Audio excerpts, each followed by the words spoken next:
Okay, so I hope you all would have got the Excel file that I have circulated to all of you in this Google Classroom. And I have also put one message over there. I hope you all would have read that.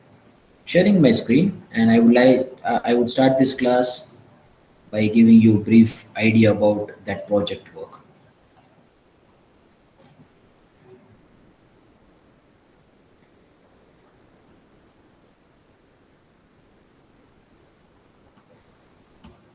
Okay, so as you people would have already observed, all of you are allocated a different database.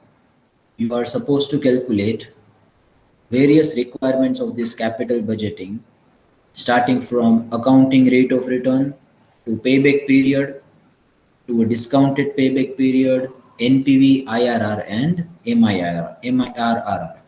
Now, MIRR and discounted payback period will be discussed in today's session, and it may further be stretched to upcoming session. We'll see that, don't worry. Other things for which you are quite clear about, you may start with that. You will have a different worksheet for each requirement here. Insert a different worksheet for ARR, then for payback period, then again for discounted payback period, then NPV, IRR, and MIRR.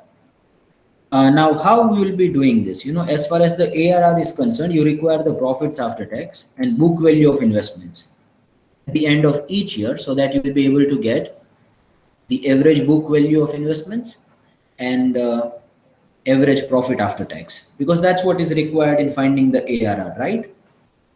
Now, profit after tax can be found by applying a simple logic of adding the non-cash incomes back to the cash inflows. Sorry, profit after tax, whether it is given to us or not, just check it out. No, not given to us. So cash inflows are given to us. Sorry.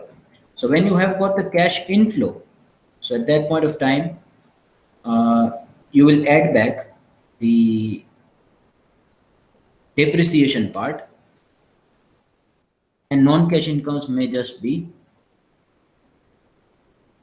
ignored in this case. Okay, fine.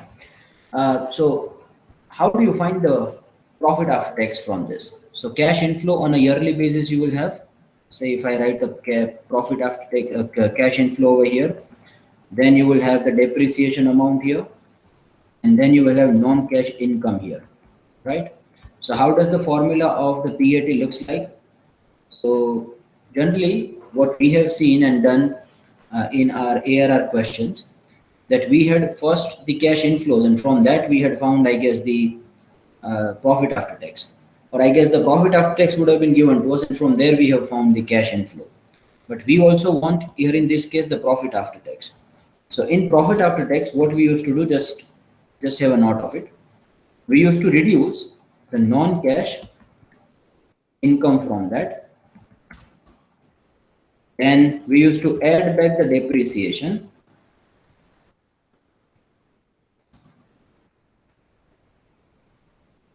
we were supposed to get here the cash inflow, right? Now here in this case, we don't want to reach to the cash inflow, we want to reach to this profit after tax. I'm just highlighting that. So this formula will become exactly reverse. In cash inflow, what you will do, just a second.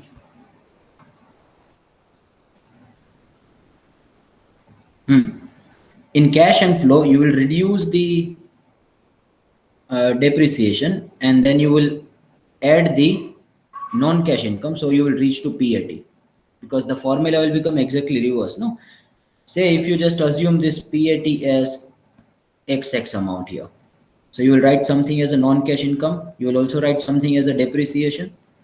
Now say if this is add, and you are right now at cash inflow, you have got the cash inflow that would be given to you, right, on a yearly basis. So this add will become a subtract, and subtract will become an add. So ultimately you will reach to PAT over here. I hope you are getting my point. So cash inflow is given to you in the question, not profit after tax, but profit after tax is required to find the accounting rate of return. And the book value of investment is also required, for which also we have got a very simple formula. Whatever the investment value we have got, no? From that you reduce the depreciation amount, so you get the book value at the end of each year. Then whatever the book values you have got for every year, you will just take the average of it. So average of book value will be known to you. Average of profit after taxes will also be found from your side. And then the ARR can be found. Then payback period, again you will be doing the manual calculations in the Excel file related to that. Discounted payback period, I'm going to clarify that just in some time to come. NPV and IRR. Now you have got the formulas for NPV and IRR as well, right?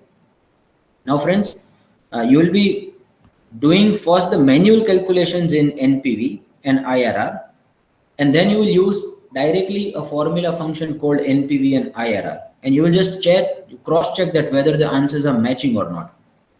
So don't just find NPV by using the NPV function in the Excel. Do the manual calculations as well. First find the discounting factors and then cash inflows and outflows. Do the present value, future value calculations. I'm not saying that you will have to do it manually. You will be doing it in the Excel file itself. That is required because I want you to have the conceptual clarity too. And NPV formula, the function, can also be used in the Excel to just cross verify our answers, right? So that is what the requirement is. IRR as well, you people are aware about, and MIRR will be discussed in some time to come.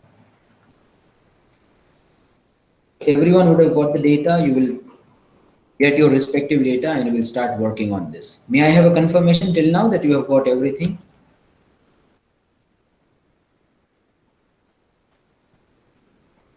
Is everyone clear till now? Confirmation, please. Okay, received it from Deepesh, Vishal, Shreya, and who else is there? Ms. Hemali too, nice. Mr. Jaydev, Ms. Saraswati too, very nice. Okay, so that's my humble request to start working upon it as quickly as possible. The last date of submission of this Excel file will be 15th of July. Okay, let me just take you to this discounted cash payback period now.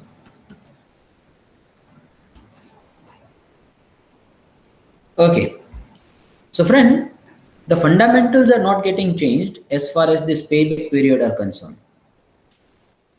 What we were doing in the payback period, try to just recall that. Payback period. We used to interpret it like in how many number of years, months, and days we are recovering our cash outlays. That means whatever we have spent on this project, in how many number of periods that is going to be recovered. That is the payback period, as simple as that. But the major problem with the payback period was it was ignoring the time value of money. 5 lakhs rupees you realize in the 5th year is not equal to 5 lakhs rupees you realize in the first year. We have put lot of emphasis on the time value of money in understanding the concepts of financial management. We cannot ignore that. So payback period is too simple and too layman kind of capital budgeting technique. The only change that will occur over here is that instead of inflows and outflows, you will take discounted inflows and outflows to reach to the payback period. That will be called as the discounted payback period. If I again throw some light what we were doing in the payback period, we were first finding that what is the total requirement amount for outflow, say 50 lakhs. Then we were finding the cumulatives of inflows. Once the cumulative amount of inflows were found, we were deciding that in which year exactly this payback period is occurring, right? And accordingly, we were doing some calculations. So instead of inflows and outflows, we will take into account discounted cash inflows and outflows to reach to the payback period. Now, how do you interpret that? Once you get the discounted payback period, How do you interpret that? Let's come to the analytical part of it. See, in discounted payback period, you will try to see that in how many number of years or a periods your PVCI will cover up your PVCO. So when I say PVCI will cover up your PVCO, that means I can say that in how many number of years, months or days, the NPV will become 0, because PVCI minus PVCO is basically the NPV. So what is the break-even time where my NPV will become 0? In other words, I can also say that in how many number of years, months and days, my required rate of return from a project will be satisfied. I am giving you many perspectives to look at this discounted payback period. What we do in the discounted payback period? In calculations, we see that in which year the PVCI is recovering the PVCO amount. Once you get that, how to interpret that? First interpretation, that sir, in what period your PVCI will recover PVCO. Another interpretation, in what period your NPV will become 0. Another interpretation, in what period your required rate of return from a project will be satisfied. After that, whatever you will be getting will be a bonus for you. I hope you are getting all the interpretations from the various perspectives. Well, the calculation is very easy. Once you have understood this NPV, then it's quite easy to understand that. Basically, this method is the combination of NPV and the payback period. NPV was unable to tell you that what is the exact recovery period of your investment. And payback period was unable to take into account the present value. So both of these deficiencies of these respective methods are removed by a discounted payback period.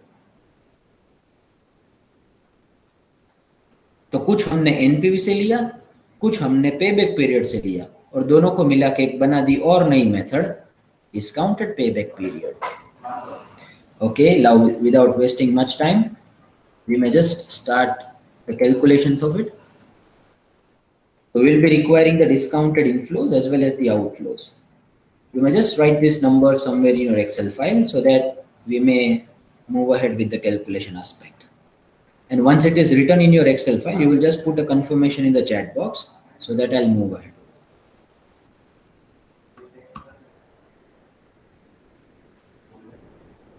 I'm waiting for confirmation from your side.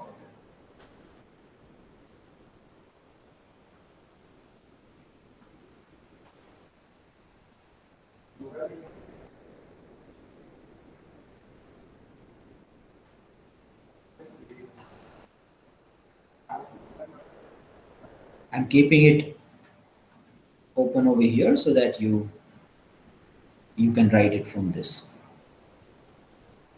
Just 6 to 7 figures are required to be written in your Excel file, nothing else. Rest everything is not required, just ignore those statements written above.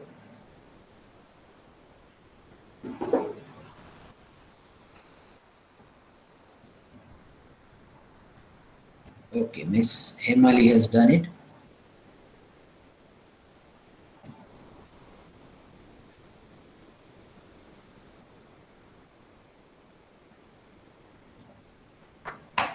And my friend, you can find the discounted values only after you have one discounting rate. Till the time you don't have your required rate of return, you cannot find the discounted payback period too. Whenever the discounting and compounding word is used, that means required rate of return is supposed to be given to you. It must be there somewhere in a question, else it's not possible to find it. No confirmation yet from others, only from Miss Emily yet. Once you are ready with these amounts, please let me know so that I can start ahead with calculation.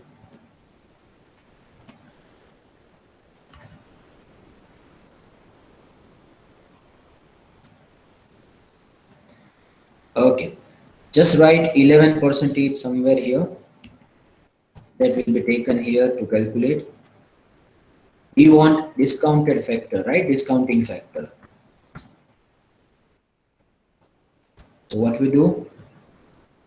Guessing this, and the first year's discounting factor will always be 1, right? We know that. If something is paid right now or received right now, obviously the present value will be the same. But from the year number 1 onwards, we will have the discounting factor. So equal to 1 divided by 1 plus this 11 percentage. That cell needs to be fixed, right? So I'm just locking that cell, closing the bracket, sign of raised to, and the year number will be given as a reference in the power A5. Pressing enter. You just copy that and paste it down to other cells. So congratulations. These are the various discounting factors you have got. Let me just put this 11 percentage somewhere here. Okay, so now our task will be to find the PV CO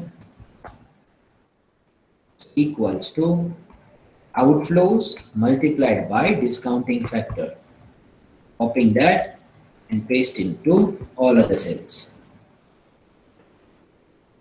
After 0 and 1 year, we don't have any cash outflows, so only 2 figures will be there in PVCO column. Then there will be PVCI. So equals to inflows. There is no inflows in the 0 year multiplied by the discounting factor. So anyway, that would be 0. Copying that and pasting to other cells, we have got the PVCI for all this number of years.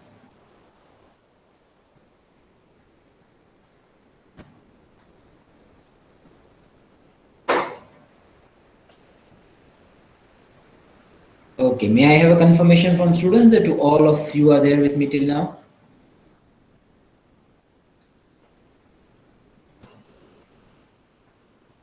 क्या बोलते हो बड़े लोग? तुम बोलते हो तो ही आगे बढ़ते, वरना रहते हैं, कोई बात नहीं। ओ भाई लोग और उनकी बहन लोग।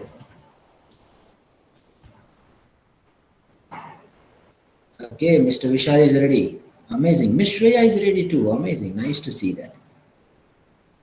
Mr. Dipesh too. Miss Saraswati has left. I don't know why. Might be facing some internet issues.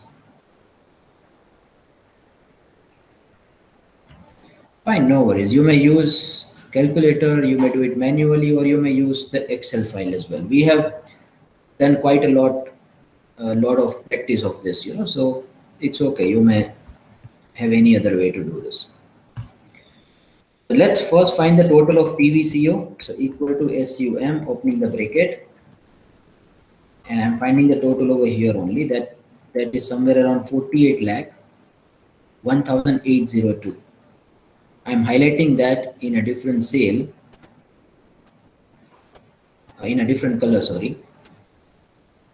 Why I'm highlighting that? Because we want to recover back this much of an amount, right? That's what the interpretation of payback period is. Now we will also be requiring the cumulative of PVCI to know that in which year this PVCO is entirely recovered back, right?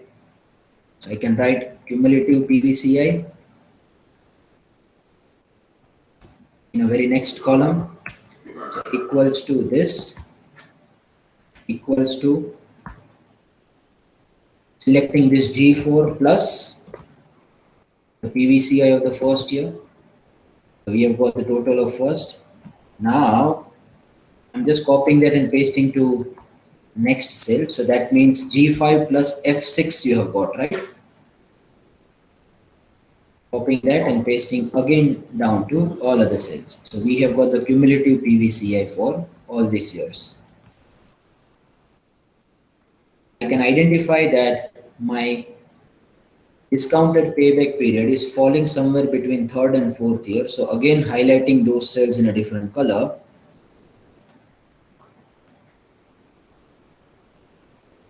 At the end of the third year, it's lesser than 48 lakhs. And at the end of the fourth year, it's more than 48 lakhs. That means somewhere between third and fourth year, my discounted payback period is falling. Now we may move ahead with the manual calculations because we do not have any other formula in the Excel for this, right? So we have come to know that, sir, it is something which is more than 3 years. So 3 plus. Can someone recall the formula? What we there after 3? कौन बताएगा? चलो बताइए.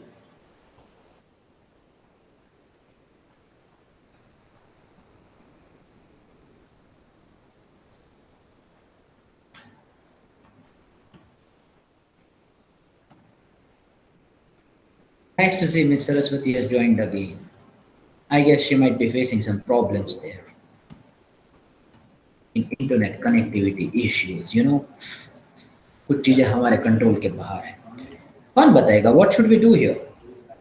We have come to know that, sir, my discounted payback period is between third and fourth year, but how do we calculate this? 3 plus something. Anyone?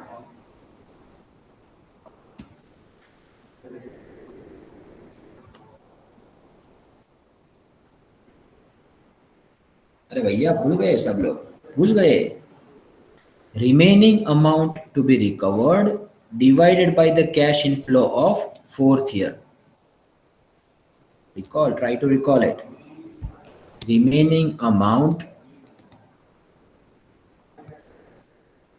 to be recovered divided by PVCI of fourth year. If this one is 3, then in denominator we'll have 4. If this one is 2, then in denominator we'll have 3, right? So that we have seen quite a number of times. So sir, how do we find the remaining amount to be recovered? See, at the end of the third year, you have already recovered 40, 34, 860. So how much is pending to be recovered? So from 4801, 802 minus 4034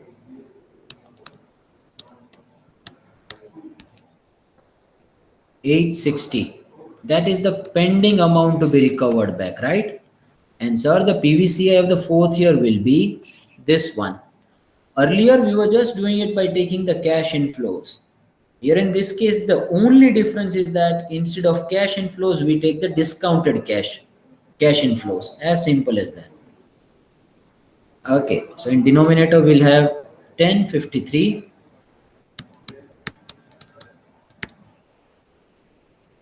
970.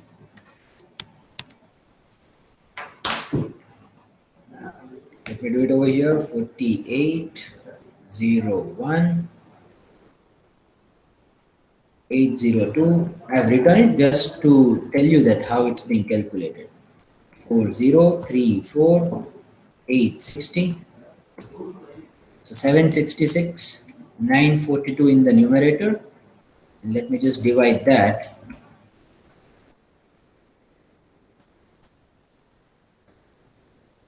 by 1053 970. So 3.7276. Now 6 can again further be rounded off to 7 because after 6 we have got 7. No?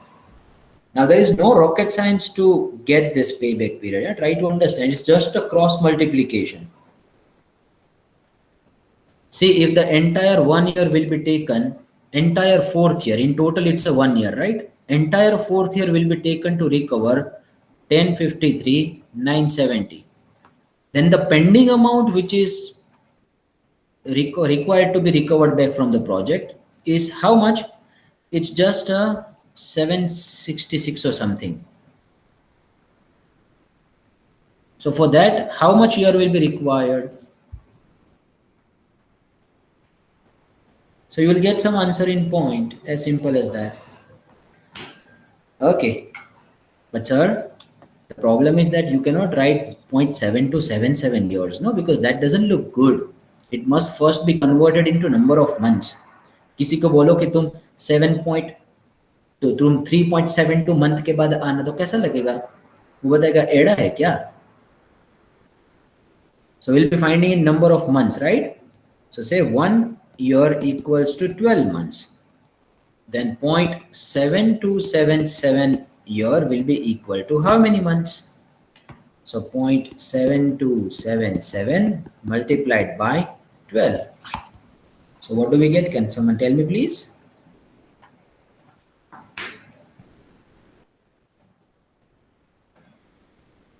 I guess it will be 8.73 months. Then again, 0.73 months doesn't look good, right? It doesn't carry any meaning. So if say 1 month will be equal to 30 days, sir, then 0.73 month will be equal to how many number of days? So 0.73 multiplied by 30.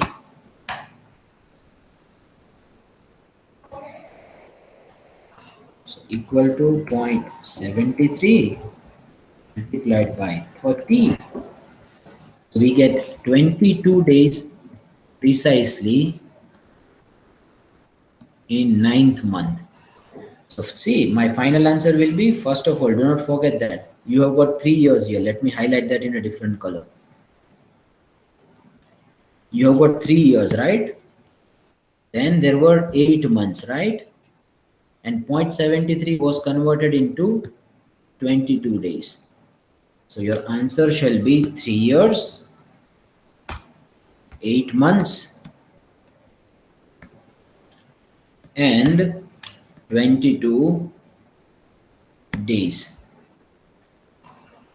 How do you interpret this? I am putting across all the possible interpretations of these days. First of all, this is the period in which your PVCI will become equal to PVCO. Number 2, this is the period in which your required rate of return of 11% from a project will get satisfied. Number 3, this is the period at which your NPV will become 0. After that, whatever the addition will take place in the NPV will be marginally increasing your NPV at the positive side. So now whatever the NPV additions are there, no, will be at the positive side. Obviously, because we have reached already to 0. So these are the various possible interpretations of discounted cash flow. The only difference between payback period and discounted payback period is that in PVCI, we find the discounted inflows. Again, in the PVCO2, we find the discounted cash outflows.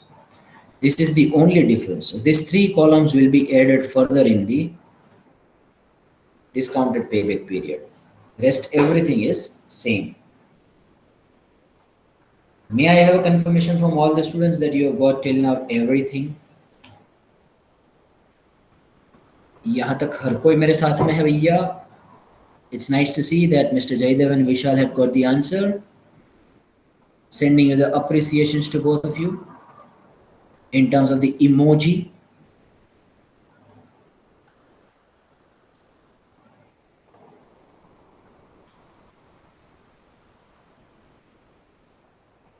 Okay, confirmation please. Is everyone there with me till now? Good. Received it from Jaidev, Himali, Vishal, Saraswati, Deepesh too. Very nice. Let's move ahead. So that's all about the discounted payback period fines. Let's move to the MIRR. MIRR. Let me just write the full form of it first. Modified internal rate of return. So these three things are same. Internal rate of return. We used to do it in the IRR. Only one word is added over here, that is the modified. Now what could be the reasons behind putting this word ahead, modified? Now there will be a modifications only if there will be a deficiencies. Now what is the deficiency of IRR? Let's come to that point.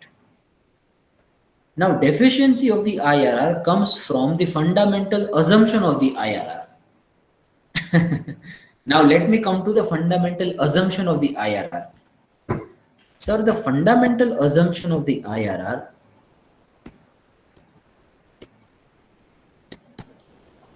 is that it treats inflows and outflows equally. Number two, it reinvests cash inflows at IRR only. Try to see what we were doing in the IRR.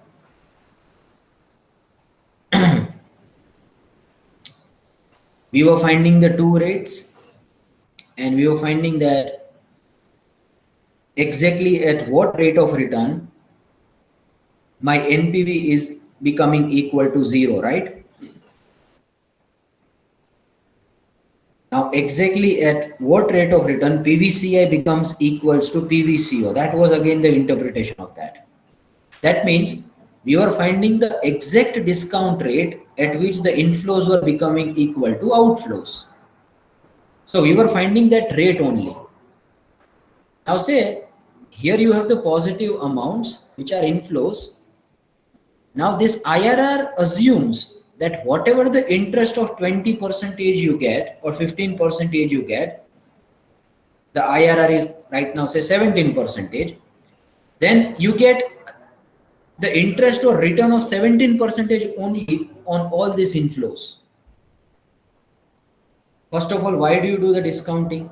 It's basically you are coming back here in the present again, right? From the future. So you are taking away the benefits of all the interest and returns from those future flows and you are reaching to a present.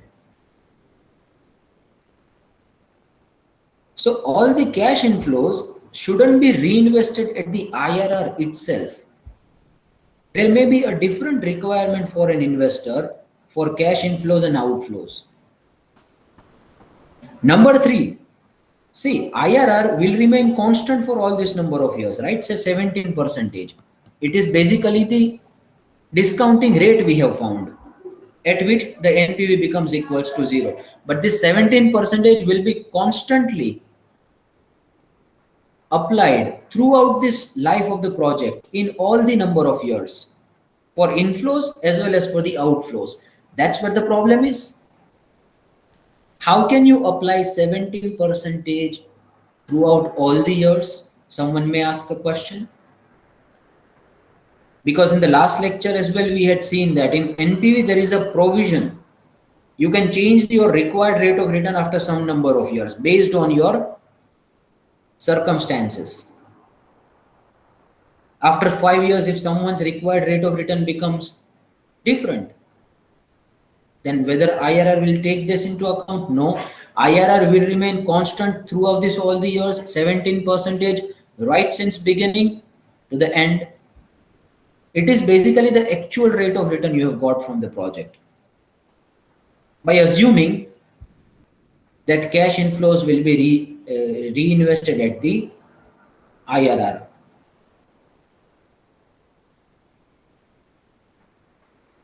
So only one rate is considered throughout the life of the project, and that rate is IRR. So these are the various deficiencies of the IRR. First of all, it treats inflows and outflows both equally. You may note it down that in IRR, we were finding the discounting factor at same rate for inflows as well as for the outflows. Check it out. Now, sometimes the investor's requirement is to recover back the money from the cash outflow will be at their cost of finance rather than the IRR. Say whatever the cost of finance they have incurred for this. No, the cost of finance is, say you have taken a loan or borrowing from a bank and you have financed this project. How can you treat your outflow as well with the IRR? On outflow, the cost for you, outflow is basically the money you might have taken from some other people, or you might have used your own money, say the money of equity. Then the cost of equity is the key. If it is someone else's money, then the cost of debt will be there. So these outflows should be discounted at cost of debt or cost of equity or whatever the finance we have selected. It shouldn't be discounted at IRR. That is where this MIRR is born, you know. That is the starting inception point of this MIRR. Now, how these deficiencies are removed by the MIRR? MIRR will treat these inflows and outflows differently. It will tell you that, see, Mr. Ronak, you should do the discounting of outflow at your cost of finance. Then from your inflows, you may expect whatever the rate of return you want to. Now it may further differ on year-to-year basis. Say for initial number of years, you just want to keep 12%. After that, you want to keep 15. Then you want to keep 16. It's okay. You may take it. But we are treating my inflows and outflows with different rates in this case.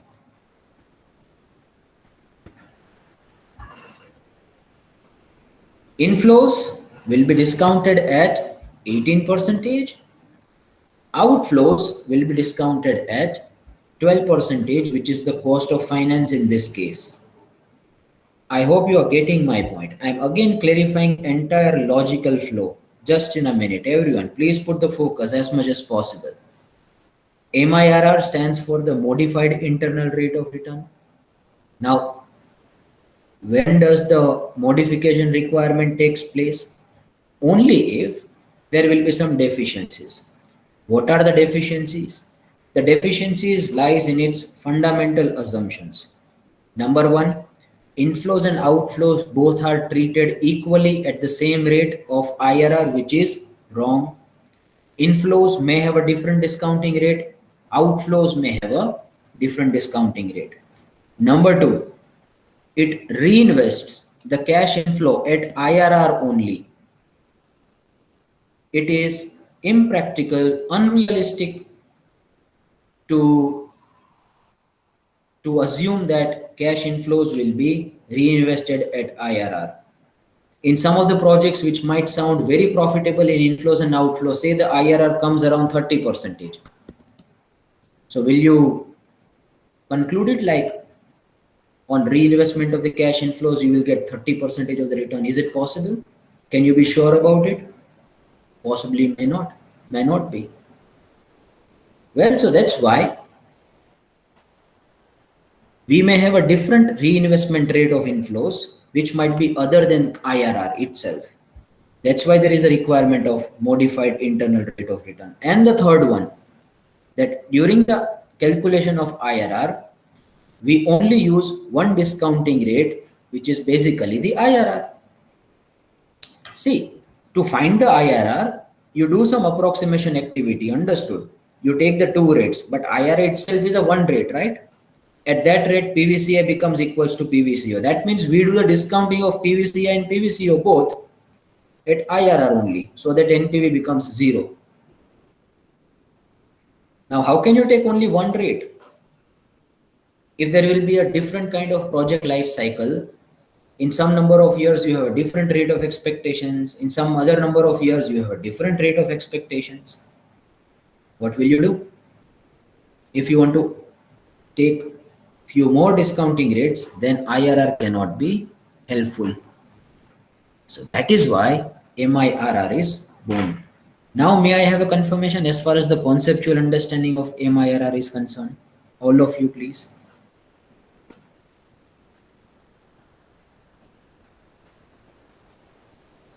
Received it from Mr. Jaidev, Miss Hemali. Very nice. Others? Miss Shreya as well, very nice. Miss Saraswati too, amazing. Mr. Deepesh too. Good. So, sir, how will this MIRR formula look like? Because it was anyway very complicated to calculate IRR too. Now, MIRR formula will be basically looking like this. If you can recall a CAGR formula, what was there? We were first taking in the numerator the closing value, right?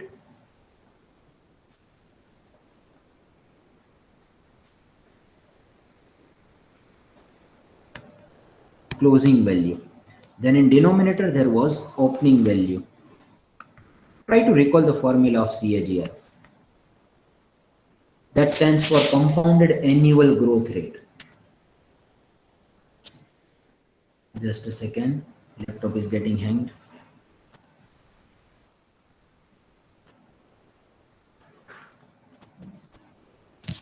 Okay, opening value. In bracket, you put it over there in a power 1 divided by n minus 1. So that was used when you are finding the compounded annual growth rate of investment. Say we have the value of investment at 10 lakhs rupees and the value have reached to say 20 lakhs rupees. In how many number of years? Say in 5 years. Then what is the compounded annual growth rate we have got from this project? That is nothing but the CAGR.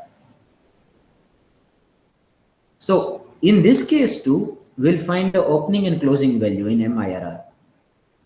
See, your closing value can also be your future value of inflows. Try to understand the closing value was what was the value of your investment, right? That was the closing value, and opening value was your investment value. So opening value was basically your cash outflow. So we are deriving the formula of MIRR from there only. So future value of inflows will be your closing and opening will be present value of outflows. Outflows may also be there in 1 year, 2nd year, 3 year and 4th year, right? Earlier in the CAGR, we were there at one particular date. So we want to convert all the outflows at one particular date in a present value. And the closing value will be the future value. Once you get these two values in this time value, timeline series, one is opening, another one is closing. So closing is basically the future value of what? Of your investment. So that will be, in our case, we'll be taking as inflows. And present value of opening. So present value of outflows, sorry. So just replace these two things and let's modify a formula of CAGR a bit. So MIRR equals to FV of cash inflows minus PV of cash outflows. Now inflows FV will be considered at the reinvestment rate and PV of outflows will be done at the cost of finance rate. So we have removed the deficiency of IRR. No, we are using two different rates for inflows and outflows. So for outflows, we are using cost of finance. And if you have two or more rates, then also it can be found. No, you are anyway supposed to find the future value. If the rate is getting changed after some number of years, then we can find the future value even with the different rate of expectations. Now you put that in a bracket divided by 1, sorry, in power of 1 divided by n minus 1. This becomes the formula of MIRR. You'll be able to get it once we'll do the calculations of it. There is nothing to be worried about. Let's start the calculation along with me in the Excel file. What's the first requirement? We want future value of inflows. So here I am using first the compounding factor.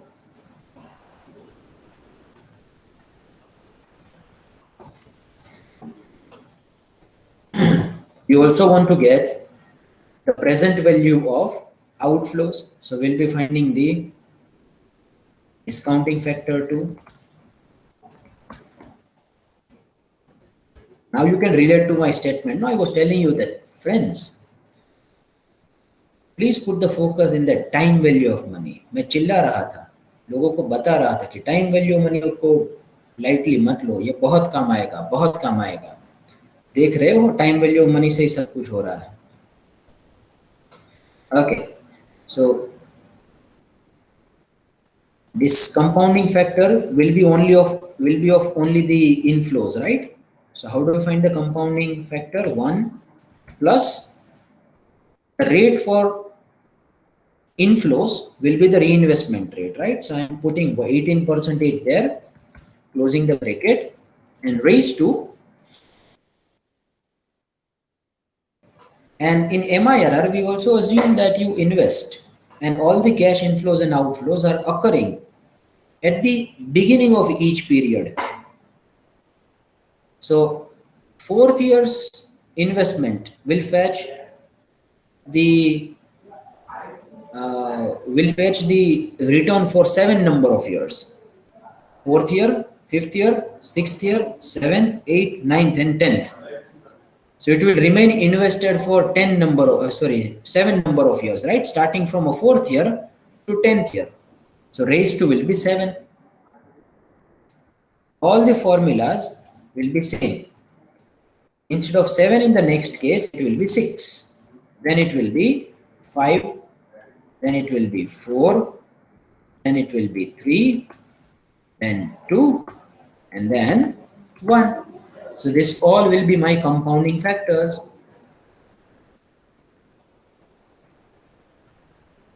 Right? So let me just put the equals to now before that. So we get the answer there.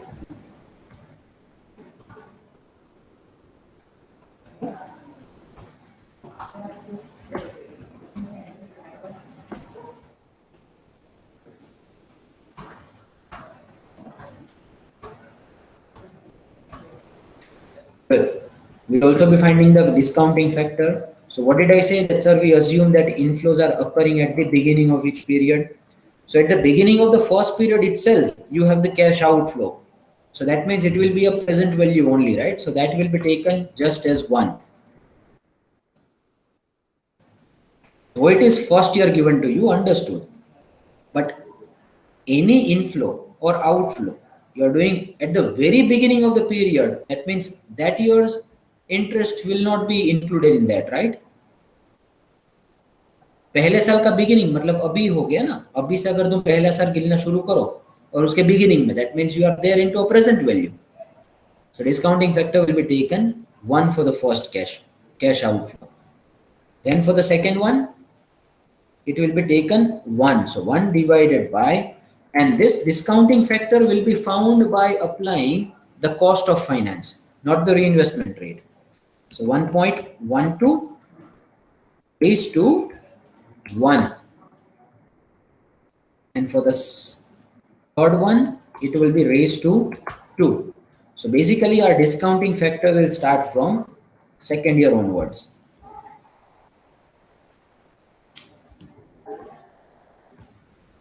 Okay, now we are supposed to find the PV of outflow and FV of inflow. So I'm first finding the FV of inflow. Let me write one more column where I'm writing PV of outflow.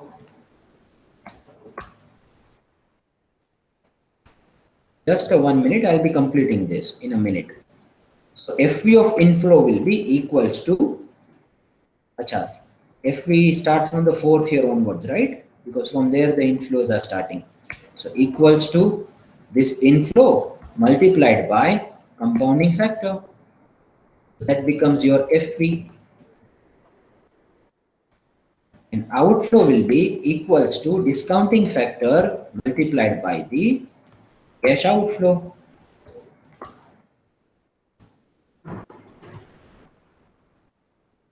I hope all of you are getting this. Now I want a summation of all this, right? Then only I'll be able to find the MIRR. So when I say FV of inflows, that means the FV of all the inflows putting together. And PV of outflows, that means the PV of all the outflows putting together. So equals to SUM, opening the bracket, and doing the summation of inflows. Also doing the summation of outflows.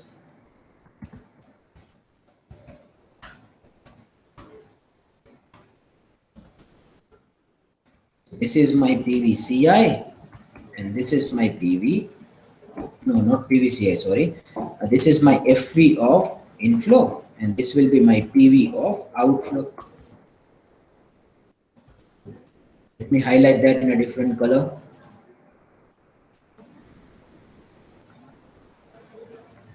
Now let's put that in a formula, friends.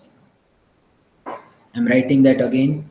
MIRR equals to FV of inflow. At what rate? At reinvestment rate. And PV of outflow. At what rate? At cost of finance rate. Raised to 1 divided by n minus 1. So equals to 62, 33, 829.3 divided by 1236, 862.2. Do not include the minus sign over here. We have included the minus sign in our Excel sheet because Excel will be unable to identify whether it's inflow or outflow, but we can identify that. Putting that in a bracket, then 1 divided by n will be 10 in total because there are 10 number of years. Then minus 1. That will be a modified internal rate of return of the project. So equals to, let's first solve this bracket.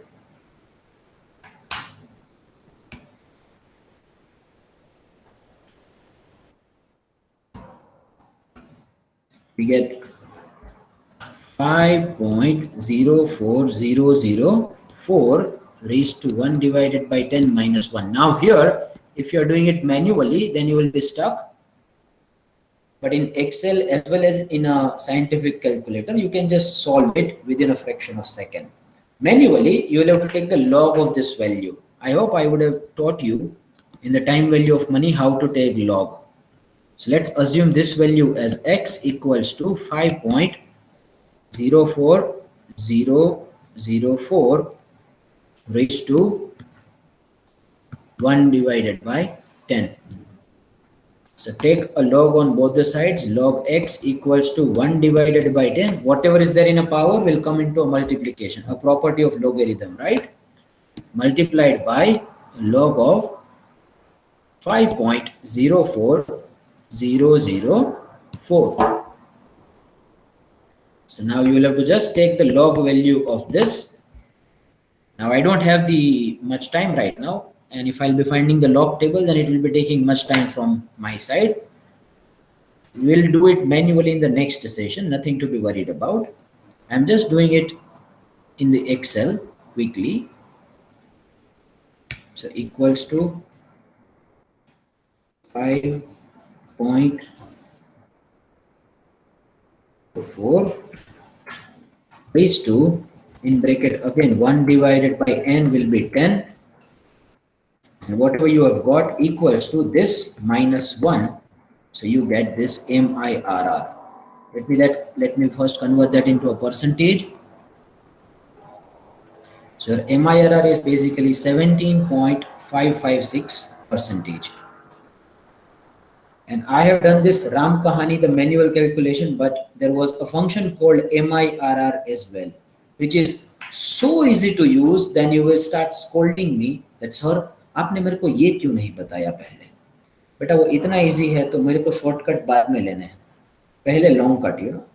So MIRR equals to, select all the values right from the first to the last one. All the values putting together. So that is the first criteria of MIRR. Let me use the magnifier so you'll get it in better way. So equals to MIRR.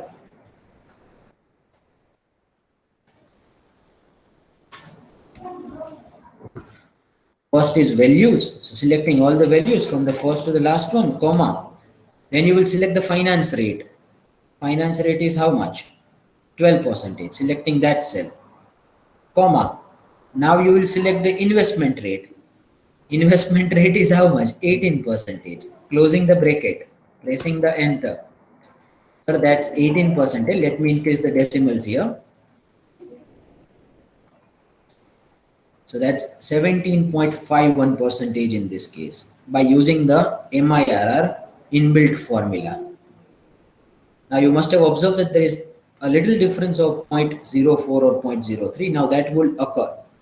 The reason being, the answer given by the Excel is the correct and accurate one. Yet in this case, we have done a bit of an approximation because we have taken too much of too many future values and too many present values, right? And we have done the totaling of this.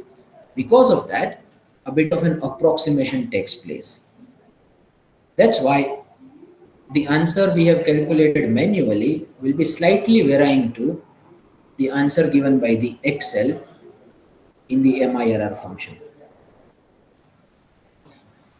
I hope that's easy for everyone to understand.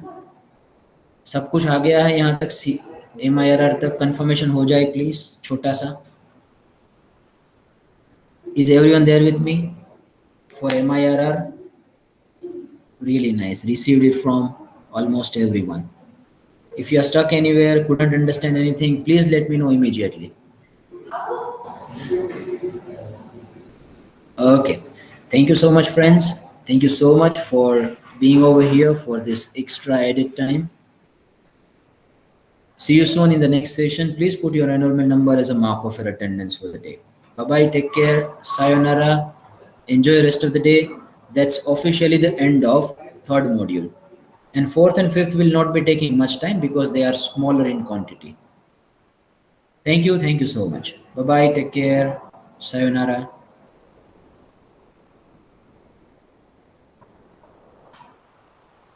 Sir?